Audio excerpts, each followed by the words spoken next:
নমস্কার। জয়গুরু।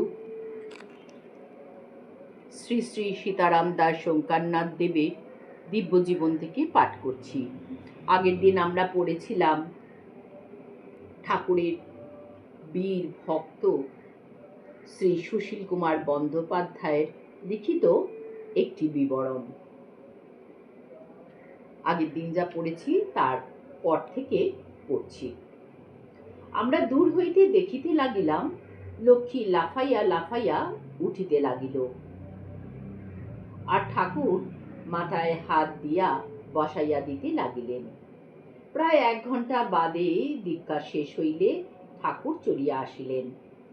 তাহাকে জিজ্ঞাসা করিলাম, বাবা কিরূপ বুঝিলেন? ঠাকুর বলিলেন, দেখ না বেটা কেমন মাতালের মতো আসিতেছে। সত্যি লক্ষ্মীর অবস্থা মাতালের মতো হইয়া গিয়াছিল।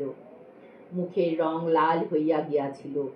ঠাকুর ঘরের ভিতর ঠাকুর, আমি, তারাপদ আরও 2-4 জন প্রসাদ পাইতে বসিলাম, আর চালায় ব্রাহ্মণদের সঙ্গে লক্ষ্মী প্রসাদ পাইতে বসিল। অর্ধেক খাওয়া হইতেছে এমন সময় যন্ত্রণা আরম্ভ হইল।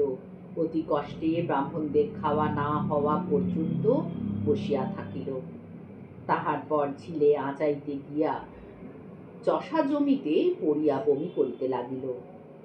অভয়দাস স্ত্রী পুকুর ঘাটে ছিলেন। তিনি ছুটিয়া লক্ষ্মীর নিকট গেলেন। আমি আঁচাইতে আসিতেছিলাম। আমার দৃষ্টি পড়াতে আমিও হাজির হইলাম। তাহার পর ধরাধরি করিয়া আশ্রমের ঠাকুর ঘরের পিছনে শতরঞ্জি পাতাইয়া শোয়ানো হইল। লক্ষ্মী কাটা ছাগলের মতো মাটিতে পড়িয়া ছটপট করিতে লাগিল। এমন সময় কি একজন ছুটিয়া ঠাকুরকে সংবাদ দিলেন। ঠাকুর আসিয়া লক্ষ্মীর মাথা কোলে লইয়া বসিলেন। সেই দিন ভক্তলীলা অভিনয়, তাই বহু বিশিষ্ট লোক আসিয়াছেন। তখন স্টেজ বাঁধা চলিতেছিল। সকলেই লক্ষ্মীর নিকট ছুটিয়া আসিল। ঠাকুর বলিলেন, ডাক্তার কে আছো রে? মগরার দীনবন্ধু বাবু, সূর্যবাবু, আঝাপুরের বীরেন বাবু প্রভৃতি 5-6 জন ছুটিয়া আসিলেন। ঠাকুর জিজ্ঞাসা করিলেন, বর্তমানে কর্তব্য কি?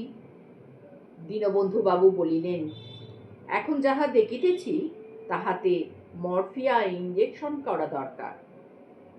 ঠাকুর বলিলেন, ব্যবস্থা কর। ডাক্তার বলিলেন, ব্যবস্থা তো এখানে হয় নাই, ঔষধপত্র কিছু নাই, মগরাতে আছে, সাইকেল করিয়া আনিতে হইবে। ঠাকুর বলিলেন, সাইকেলের তো অভাব নেই। অভয়দা ঠাকুরের নিকট দাঁড়াইয়াছিলেন। তিনি তাড়াতাড়ি সাইকেল আনিতে যাইতেছিলেন। আমি পার্শ্বে দাঁড়িয়াছিলাম। অভয়দাকে ধমক দিয়া ডাক্তারবাবুকে বলিলাম, যাহার মাথার কাছে অত বড় ডাক্তার বসিয়া আছে তাহার আর অন্য ডাক্তারের প্রয়োজন নাই। ঠাকুর বলিলেন, কি বলছিস রে? আমি বলিলাম, এ কি আমার বাড়ি যে ডাক্তার ডাকা হইবে? এটা আশ্রম। মাথার নিকট যাহার ভবরোগের ডাক্তার বসিয়া আছে তাহার জন্য কিনা ডাক্তার ডাকিতে হইবে? আমরা আঁঠির ন্যায় চক্ষু বাহির করিয়া ঠাকুর বলিলেন, হবে না, হবে না। নিজের হাত বাহির করিয়া দেখাইয়া বলিলেন, দেখ দেখি কতগুলি ইঞ্জেকশন করিয়াছে, রোগ হইলে ডাক্তার দেখাইতে হইবে না?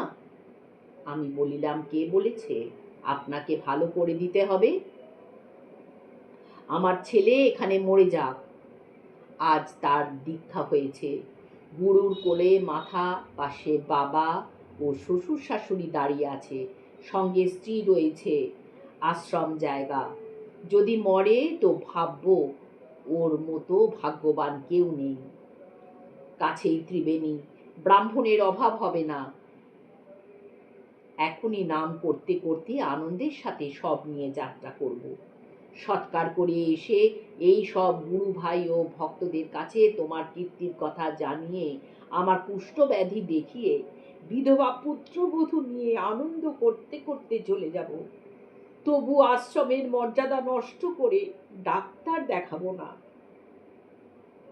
ঠাকুরটি আর কি করেন, লক্ষ্মী ছেলের মতো লক্ষ্মীর মাথায় হাত দিয়া চক্ষু বুজিয়া বসিয়া রহিলেন, আর সমস্ত লোক কিংকর্তব্যী মোড়ের মতো হাঁ করিয়া কখনো আমার পানে, কখনো লক্ষ্মীর পানে, কখনো ঠাকুরের পানে চাহিয়া রহিলেন। 5-6 মিনিট ঠাকুরটি আমার ওইরূপ বসিয়া রহিবার পর লক্ষ্মী উঠিয়া বসিল। আমি জিজ্ঞাসা করিলাম, কিরে, কেমন বোধ হইতেছে? লক্ষ্মী বলিল, আমার আর কোনো কষ্ট নাই, আমি বেশ সুস্থ আছি। তখন আমি বলিলাম, সকলে দেখুন, এই মাত্র মরফিয়া ইঞ্জেকশন হচ্ছিল, আর যায় কোথায়? ঠাকুরটি আমার সীতারাম সীতারাম করিতে করিতে ভিড়ের মধ্যে অদৃশ্য হইয়া গেলেন। জয় গুরু, জয় গুরু, জয় গুরু। আজ এই পর্যন্ত। আগামীকাল আবার পরবর্তী অংশ পড়বার চেষ্টা করব, অবশ্যই গুরুর কৃপা হলে।